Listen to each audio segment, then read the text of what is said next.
So in this audience, I really don't have to probably say much about the plasticity of mitochondria, but let me start gently into this subject by telling you that, of course, with exercise, we go from a relatively low mitochondrial content in healthy muscle to having even more mitochondria in an endurance trained situation. And that helps with metabolic flexibility. It helps with the metabolism in muscle and endurance performance and overall muscle health. On the other hand, with age and with a variety of diseases, of course, mitochondrial content goes down with inactivity like immobilization or forced bed rest or anything like that. We have a reduction in mitochondrial content and muscle health diminishes. I'll speak about aging, and aging, there's strong evidence that mitochondria decline with age as well. And we'll look at the turnover of mitochondria in an aging muscle.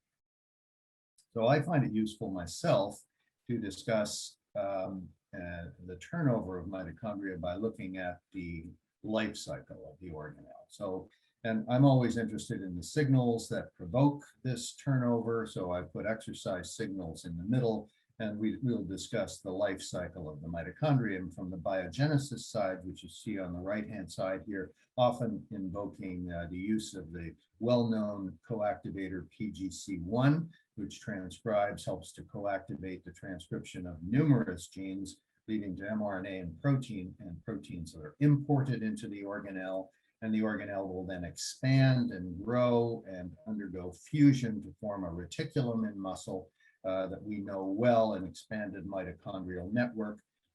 And that is the way it is in a healthy muscle. But unfortunately, some parts of the mitochondria often become dysfunctional. And by dysfunctional, I mean they lose their membrane potential. They start to generate reactive oxygen species. And so then it becomes appropriate to remove them through the process of fission. And then these fragmented little mitochondria are dysfunctional. They display a high level of ROS. They have a low membrane potential, and those are actually the triggers for the process of mitophagy, which is the removal of mitochondria. These mitochondria get tagged, as I will show you, and they transport to the lysosome on microtubules. And in that lysosome, the lysosome degrades the mitochondria to its basic building blocks of lipids and amino acids that can be recycled. So I'll talk about several steps here today: one biogenesis, one fission and two fission and fusion, and over here the mitophagy process.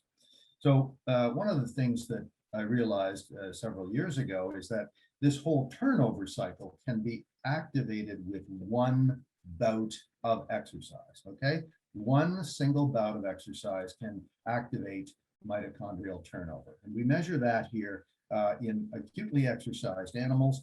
That you can see on the treadmill right there. They're running on the treadmill. You take the animals off, you isolate mitochondria or you isolate the tissue, and you can measure a biogenesis signal at the end of exercise. That is measured as mRNAs. Numerous mRNAs go up at the end of exercise. Many people have shown that. And then in recovery, it returns back to normal. So this is a signal that with one bout of exercise, we are signaling transcription, signaling the production of mRNAs leading to protein.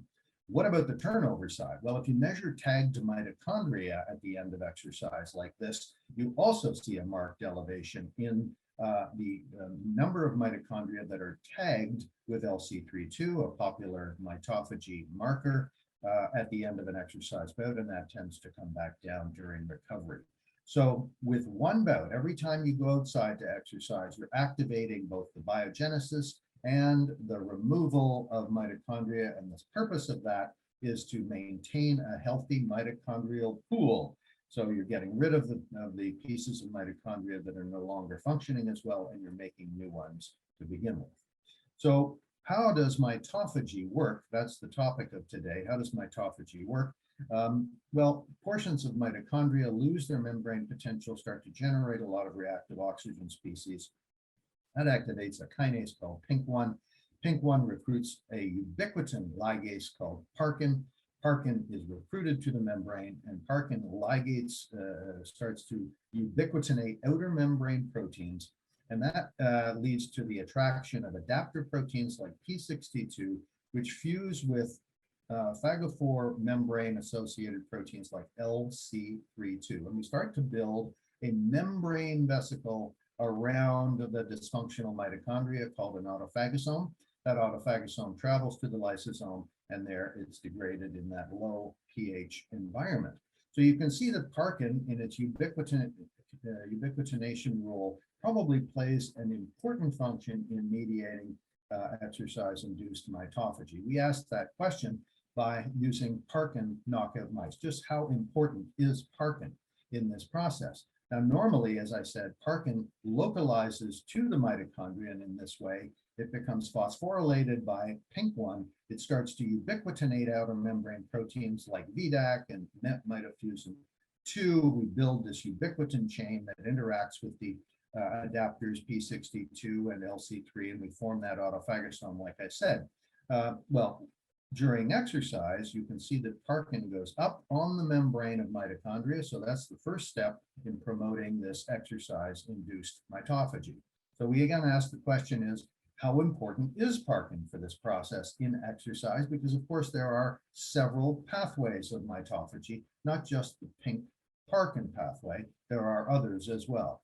So we use the Parkin knockout and wild type mice, and you can see in the knockout animals, no Parkin, right? And then the first thing we did was we looked at mitochondrial function by using mitochondrial respiration measures in isolated mitochondria. I just show you some data here from young animals. We also compared it with old ones, but let's just stick with the young. The knockout is always in black. State 4 respiration isn't different, but state 3 respiration is markedly reduced in the Parkin knockout animals. See that here? That's a big drop in respiration in the Parkin knockout animals. And so why is that? It's because they're not being removed. And if the dysfunctional ones are not being removed, then they accumulate. And when you measure respiration, you're measuring defective mitochondria respiration in defective mitochondria.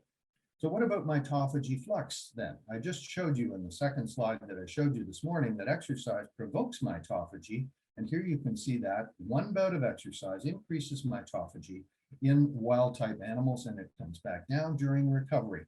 That increase in mitophagy is abolished in the knockout mice. You do not see that big increase in mitophagy in knockout mice. So the absence of Parkin leads to reduced exercise-induced mitophagy. More defective mitochondria remain, and they are defective. They are not being removed. So Parkin is important then for exercise-induced mitophagy. So then we asked, is Parkin required for training-induced biogenesis? Is it required for long-term adaptations of mitochondria? Because there's some evidence that Parkin and PGC1 interact through an intermediate protein called Paris. So we said, is Parkin required for exercise-induced biogenesis? We trained both the Parkin knockout and wild-type animals for 6 weeks on a running wheel like this fellow's doing. We had all kinds of groups, wild-type, knockout, trained and untrained, and we had different groups to measure mitophagy flux. We had exercise groups, non-exercise groups, fairly a lot of animals, that's what I should say, lots of animals. So what happened? Well, we looked at running distance over the course of 6 weeks in the wild type and knockout animals. Both animal groups ran very well. They were running 80 kilometers a week. So, you know, it's more than you and I are doing. And so that's pretty good for a little mouse with a very short stride. And did the mitochondrial content go up? Well, we measure cytochrome oxidase activity. Here you can see it's going up after 6 weeks in wild type, does the same thing in the knockout mice. So from this perspective, and you look at the color of the homogenate, look at the color of the homogenate here. It's redder. That means there's more mitochondria inside those muscles, whether it's knockout or whether it's wild type, doesn't matter. So clearly there's an increase in mitochondrial content with training in Parkin knockout mice. But then of course the question is, how is this, what is the signaling involved there? And are these mitochondria functional? Are they functional or are they dysfunctional? So the first thing we did was we looked at Parkin itself with training. We saw that training increases Parkin. You can see that here. Of course, that's only in the wild type mice, because in the knockout mice, there is no Parkin. So there's, we saw that normally with training, there's a nice increase in Parkin. That's going to help, you know, in the mitophagy process as a result of training. What about PGC1, our famous coactivator that's so important for biogenesis? Well, here in the wild type animal, we see a very big increase in PGC1 protein, and you can see that here. But in the knockout animals, absolutely not. You do not see that at all. And that was reproduced in many animals, and you can see no change in PGC1 here in the knockout animals. So that is the interaction between Parkin and PGC1 preventing, in the knockout animals, preventing that normal increase in PGC1 that you see. So that should have an impact on the quality of the mitochondria, right? In a normal wild type animal, an increase in Parkin, an increase in PGC1, those changes promote healthy mitochondrial turnover, mitophagy, biogenesis, mitophagy, biogenesis in a normal wild type animal. But now we don't have that. We have a Parkin knockout animal with no increase in PGC1 and of course, no Parkin. Okay, so what about the quality of those mitochondria? Well, with training in a normal animal, you improve mitochondrial, not only mitochondrial content, but you do improve mitochondrial quality as well. And you can see here, if you look at wild type is the open bar. With respiration, with training, untrained versus trained, you improve mitochondrial respiration in a normal wild type animal, and you reduce ROS production here and with training in a wild type animal. So that improves mitochondrial quality. Now in the knockout animal, you see that there's a deficient mitochondrial respiration relative to wild type. I showed you that before, and training does not fix it. Training does not bring this up to a wild type level. It does not. Okay, this is one of the first times I've ever seen that training does not improve the phenotype of a knockout. In a Parkin knockout, there is no improvement. And reactive oxygen species, not much different than the wild type before training, actually get worse with training. So ROS emission increases instead of going down. The quality of the mitochondrial pool is worsening with training in a Parkin knockout mouse. Why? Because we're not removing dysfunctional mitochondria. We have no Parkin, and we have reduced PGC1 signaling to provoke biogenesis. Okay, so what about the flux of mitochondria? Okay, so in mitophagy, so here is the exercise-induced mitophagy flux in an untrained animal. It goes up, right? I said that, it goes up. And with training, that mitophagy flux provoked by exercise goes down. There's an attenuation with training. Why? Because the quality of mitochondria has improved with training. As I just pointed out, when you have better quality mitochondria, there is less signaling to remove those mitochondria. So this makes good sense. Mitophagy flux is reduced in a wild type animal with training because the quality of the mitochondria are better. In a knockout animal, of course, there was no increase in exercise-induced mitophagy, and so there's no attenuation with training. What we're doing with training in a wild type animal is we're improving. We have average quality mitochondria. We're making them better, not only more, but better as well.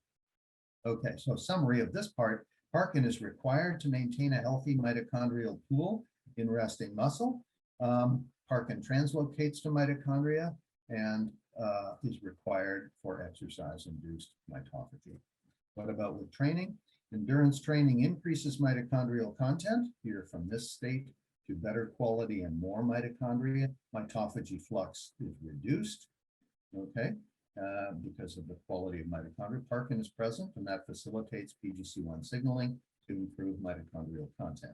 In the absence of Parkin, mitochondrial content goes up, but Parkin's not there to remove the mitochondria, so you end up with a pool of mitochondria that are less functional, and PGC1 is not able to improve that mitochondrial content because does not go up with exercise training compared to the wild type. Okay, so let me turn my attention here just in the latter half to what's going on in aging muscle. And I'm going to make a case for you that if we look at this mitochondrial life cycle with aging, I can put all these numbers on here. These numbers indicate where I can make a case for you that there is some defect in aging muscle in terms of mitochondrial life cycle. I can make a case for each one of these positions on the life cycle chart here.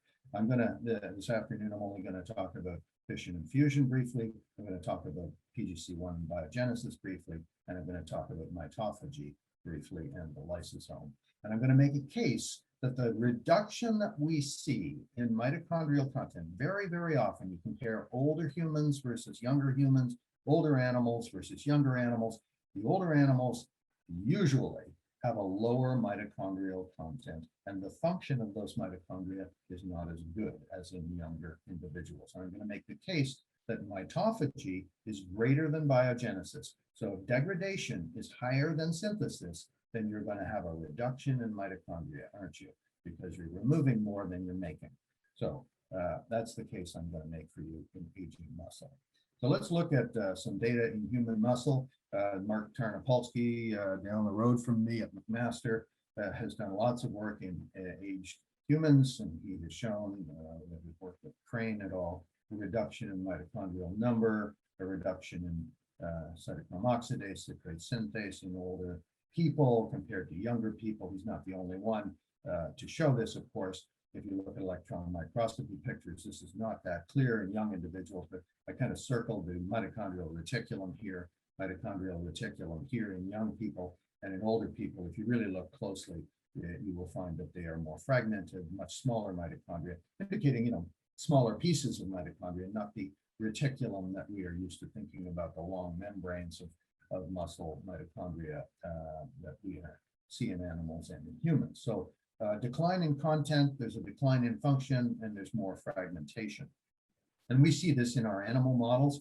My favorite model of aging is the 36-month-old Fisher Brown Norway rat, which was, displays sarcopenia, displays a reduction in mitochondria. Here's an example of that. Here's the subsarcolemmal layer of mitochondria in young. Subsarcolemma, of course, is a very labile pool of mitochondria. Here's a very thick layer. In the aged muscle, you see a thinner layer. You also see some of these vacuolar inclusions in the aged muscle, indicating some degradation process or the presence of lipofuscin, which is an aged pigment. We'll come back to that shortly. Well, if you look at SS mitochondria, the thickness of the layer is reduced in aged muscle. If you look at the fragmentation, the size of IMF, intramyofibrillar mitochondria, you see that they are smaller in aged muscle, more fragmented. And that's the same in humans, and it is in this aged mouse rat model. So we asked about the fission and fusion proteins, the proteins that mediate whether or not the reticulum exists or whether the mitochondria are actually fragmented. Here we compared the 36-month-old animal to the young animal. You can see a reduction in mitochondrial content. And if you look at those regulatory proteins, these are the fission proteins, FIS1 and DRP1, that cleave off a portion of the mitochondria, make it more fragmented. These are the fusion proteins, OPA1, MFN2. These are the ones that help bring mitochondria together to make a reticulum. And if you look at the levels of those, we did this by Western blotting, but if you just look at the young level here shown in red, and you look at the balance of those proteins relative to young, you see an elevation in FIS1, an elevation in DRP1. These are the fission proteins, and you see no change in OPA1, a decrease in MFN2. That's a fusion protein. So clearly the balance is toward fission, isn't it? These are elevated fission proteins, reduced fusion proteins. So it's that balance, I think, that's useful to look at. When you see an imbalance like this, it's going to lead to more fragmented mitochondria for sure. Now, take the same graph that I just showed you there. This graph is the graph from aged animals, and I compare it to what happens with exercise. This is the aging graph I just showed you there, and this is what happens with chronic exercise. So what happens with chronic exercise is that we change that balance. We increase the level of fusion proteins. We either don't change or reduce the level of fission proteins. So we're changing the balance in the other direction. And that's going to help make a mitochondrial reticulum a much more healthy environment, favoring lipid oxidation, reduced diffusion distances, improved oxygen transport when you have a nice reticulum like this, compared to fragmented mitochondria that look like this, with reduced membrane potentials, lower respiration, higher ROS, and provoking a reduction in muscle mass through apoptotic and autophagy and proteolytic mechanisms. So this is a much more healthy kind of phenotype for someone, and that's what exercise does for you, in contrast to the situation with aging. So back to my schematic, we've talked a little bit about situation number 1 here. Let's go to number 2, which is biogenesis and signaling with PGC1. So well known actually that PGC1 goes down with age. Here you can see in the 36-month-old animal, PGC1 protein dropping like a rock right here in the slow twitch muscle, and also not so dramatically, but still also in the fast twitch muscle.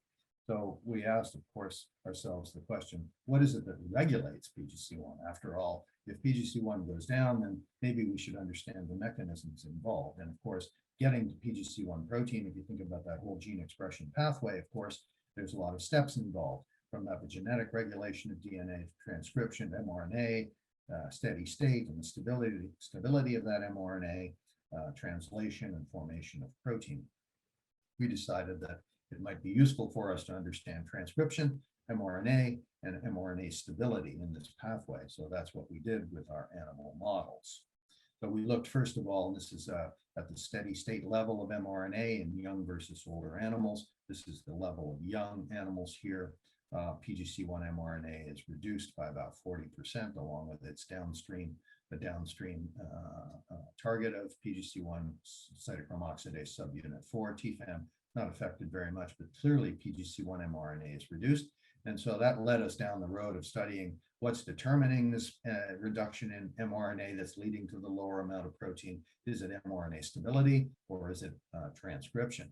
So we have we've had for many years a method of measuring mRNA stability, and that is through a decay assay. We take the cytosol from young aged animals and incubate it with the RNA, and look at how stable the specific mRNA is in that cytosolic fraction, because the cytosolic fraction has all the RNases and RNA binding proteins in it that mediate decay of mRNA before it's translated. So if you look at in aged animals at the mRNA measured of PGC1, you can see that there's a fairly rapid decay rate of PGC1 mRNA in this assay, whereas in the young, there's more stabilization. So the mRNA is able to hang around longer in the cytosol of a young animal than it does in an aged animal. It's undergoing decay more rapidly, and that's got to affect how much of it is translated into protein, and that obviously is going to contribute to the lower PGC1 protein. So there's a reduced mRNA, and there's a decreased stability of that mRNA in the cytosolic fraction. So that handles one side of the equation. What about transcription? So we took the PGC1 promoter construct, 1.5 kb of that construct tied to a luciferase promoter, and we electroporated it into the leg of one of these guys, and one leg only, and the other leg was a control. Then we gave it an exercise test to activate after about a week of allowing that electroporation to take effect, some gene expression to take place. We stimulated the muscle in situ. Instead of putting the animal on a treadmill, we used this acute exercise test in which we anesthetized the animal and then subjected the animal to 40 minutes of an increasing workload in this in situ prep, and then allowed some recovery to see if we could provoke some transcription and see if it was different between the young and the aged animals.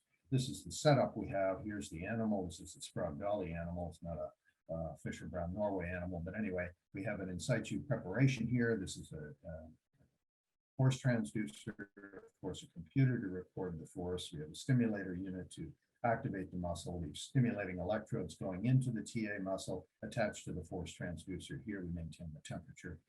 It's a good system. I've been using it for decades, actually, to evaluate muscle performance, in this case, in young and aged animals.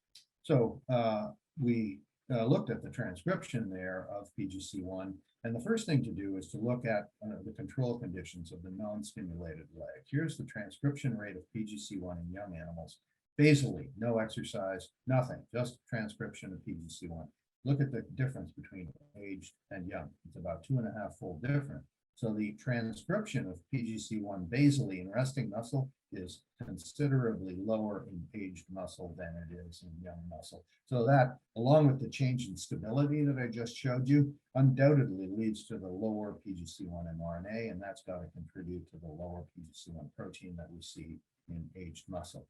What does this acute contractile activity do for us? Well, it activates transcription in young animals by twofold. So every exercise bout increases transcription by, twofold in a young person. Does it do so in the aged? Absolutely. So here you see an increase in transcription also in aged muscle by the same magnitude, basically. So regardless of whether transcription is reduced at the outset, exercise can help to rescue this process to help trigger more PGC1. And of course, it's all reversible during the recovery, goes back down, goes back down. But the acute exercise is helping with the increase in PGC1 signaling. What about with repeated bouts of exercise? Of course, this is a one bout, right? This is acute exercise increasing PGC1 transcription.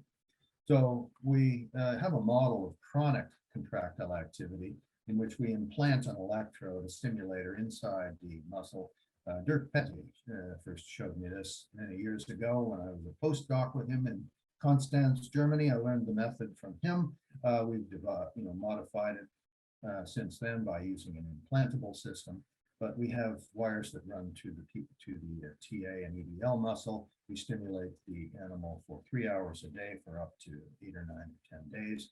And we convert the muscle from a control to a chronically stimulated one in which it's more red, having more mitochondria, more myoglobin, etc. You can see over here, if you can, the atrophy that you see in the aged animal, the sarcopenia that is, and we can nonetheless convert this muscle into a redder phenotype in the aged animal as well.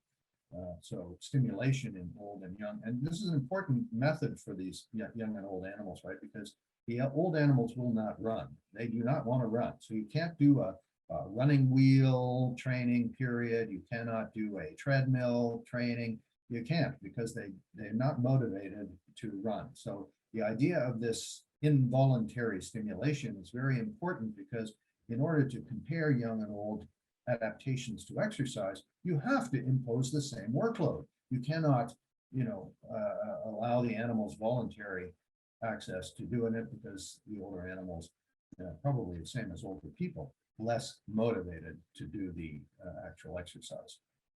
So that's why this method is what we found was critical to analyzing muscle adaptations in older animals.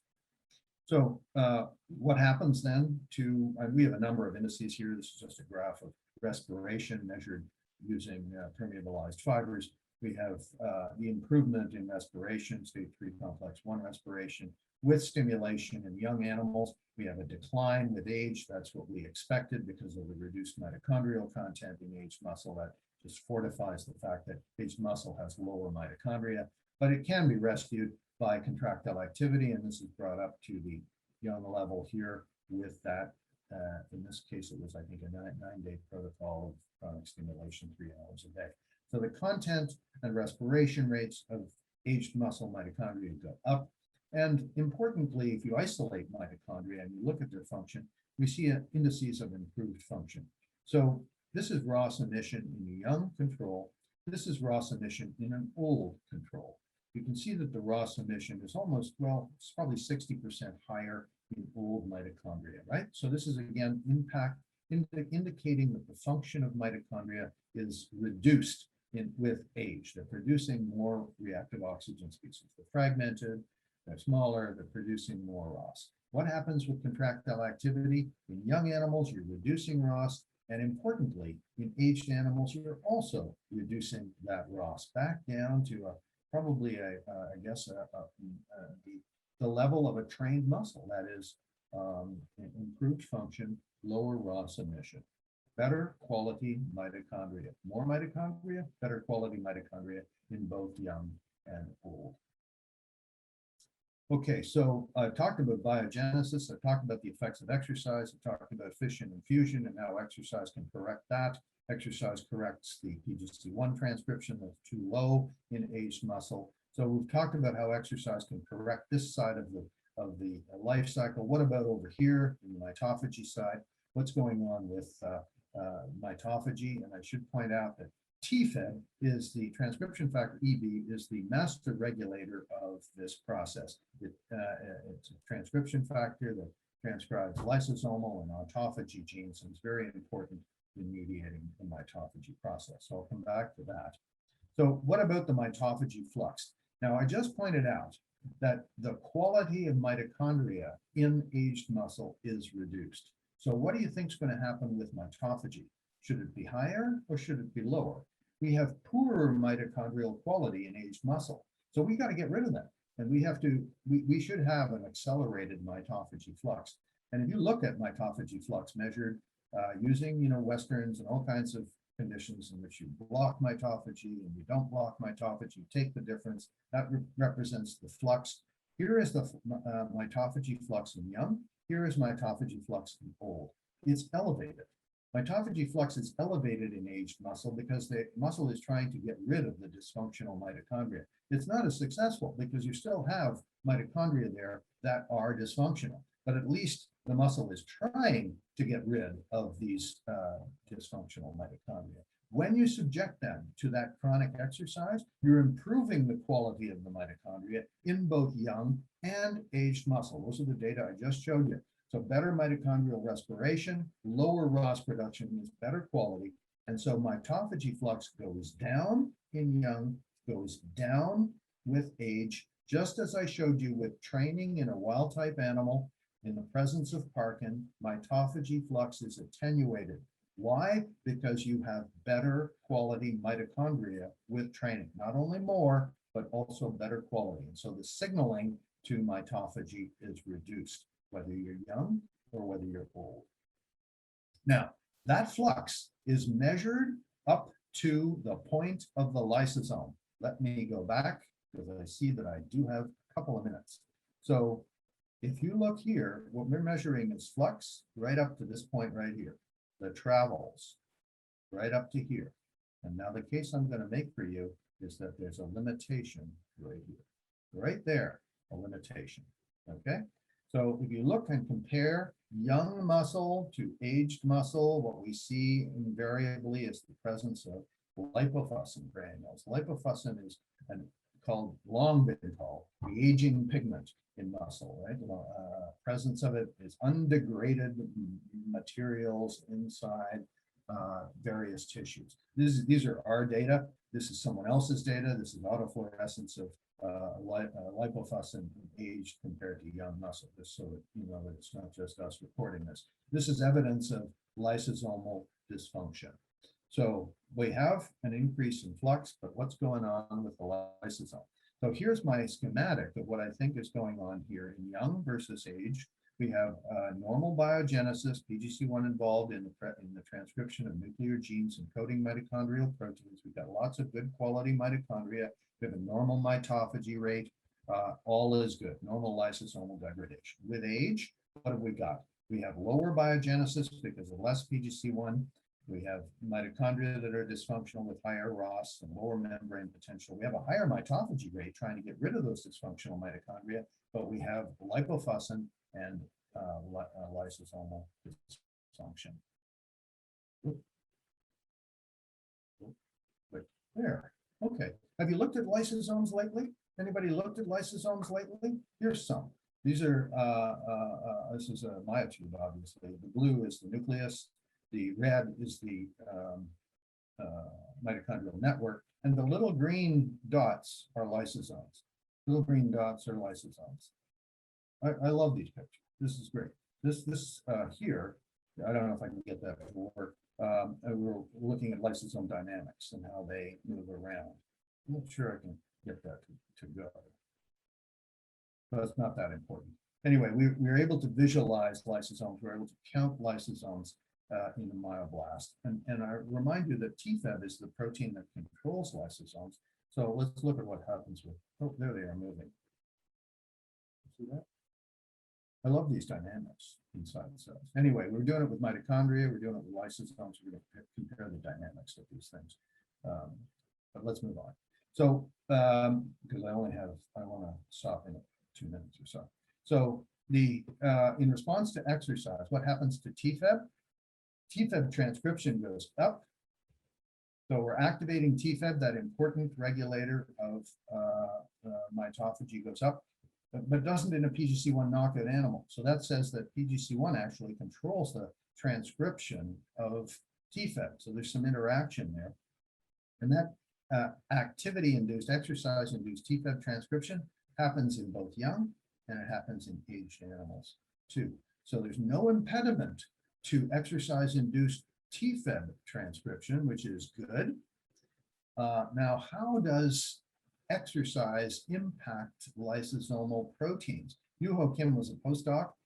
He's now a faculty member in Massachusetts, and he measured all kinds of lysosomal markers for us in chronically stimulated muscle versus control. I'll show you that. Here we did 1 day, 3 day, and 7 day chronic stimulation. We measured all kinds of lysosomal markers. Let's just look at the 7 day or the 3 day. Here you can see under chronic contractile activity, look at the intensity of these changes in the lysosomal proteins after only 3 days of chronic exercise. Here are the graphs showing those big increases. So lysosomal adaptations take place with exercise. And this is in young animals. We haven't done the aged animals yet, but the potential for reversing lysosomal dysfunction associated with age is there. And that's what we're working on currently at this moment, is to see whether or not these exercise-induced adaptations in lysosomes also persist with age. So in summary then, in an untrained person, untrained animal, we have, again, normal biogenesis, we have mediocre mitochondria, they're doing their job, we have a normal mitophagy flux, a normal lysosomal degradation. With training, we have better PGC1, we have better transcription, we have better quality mitochondria. There's a reduced mitophagy flux because we have better quality mitochondria, and we're going to have an improved lysosomal degradation capacity to handle any poor mitochondria that may come around. We're making better ones, and so this capacity is really a reserve because we don't really need as much because we're making better quality mitochondria. So my conclusion slide is, I got a lot of points on it, but I want to end in 30 seconds to just say that with age, I already concluded about the Parkin part of the talk. So mitophagy is definitely higher than biogenesis. That leads to lower, mitochondrial content with age. Biogenesis is reduced with age due to impaired PGC1 synthesis, increased fission of the reticulum, lower fusion. This increased fission leads to more dysfunctional mitochondria, which are substrates for mitophagy, and therefore mitophagy flux is elevated. Exercise can reverse this mitochondrial decay in aged muscle. You get better content, better function. But in other work, we've shown that this response is attenuated. The adaptive response in aged muscle is not as robust as with young muscle, but nonetheless, it's there. The chronic exercise reduces basal mitophagy in aged muscle and in young muscle because of the enhanced production of better quality mitochondria. Exercise increases lysosomal biogenesis and degradation capacity to help reverse the accumulation of defective mitochondria. And so I say exercise is muscle, mitochondrial, and lysosomal medicine. Good, that's what it is, in my view. So we have spent a lot of time with masks on in our place. We've been working since last June with this. This is an area where we don't do any lab work, but we sit far apart with our masks on and talk. And that's been the state of affairs. We're still working with masks all day, every day since last June in our laboratory, but trying to be productive. Anyway, thank you very much. I hope this was a little bit instructive, and I look forward to some questions if there are some. Yeah, David, that was amazing, very clear, and it shows again, how exercise can be utilized to study important biological processes like mitochondrial biogenesis and mitophagy. So this is open for questions. Anyone? Well, Christian, Oh, there is a question from Carlo. Probably Carlo has a question. Mine was mostly a comment, but Carlo, go with your question. Well, no, I mean, thank you, David, also because of the optimistic conclusion. For elderly people like me, I mean, to know that active lifestyle, exercise can good for muscle and mitochondria is very optimistic, very supporting hope. But I want to go back to Parkin. I mean, the dysfunctional mitochondria have no effect on really on performance of mice. Mice can anyway train rather well. I understand they can improve their running activity and so, in spite of the poor quality of their mitochondria. So the question becomes a bit more general, also in connection with aging. But how much the dysfunctional mitochondria has an impact on the dysfunction of the mitochondria in the skeletal muscle, has an impact on aerobic performance of knockout mice for Parkin or aged people. I mean, the cardiorespiratory aspect may be much more important for the, to say, everyday activity, but anyway, for a healthy style of life. Yeah. Yeah, I think I understand what you're asking. The how much of an impact is it? They have dysfunctional mitochondria, but you're saying how much really does it impact the quality of their lives? Yeah, precisely. Yeah. You know, I think it's a mouse model, and I'm never going to be able to ask them about the quality of their life. But we do see that they do perform, they do exercise to the same degree as a young, under submaximal levels, right? Submaximal exercise, they can perform.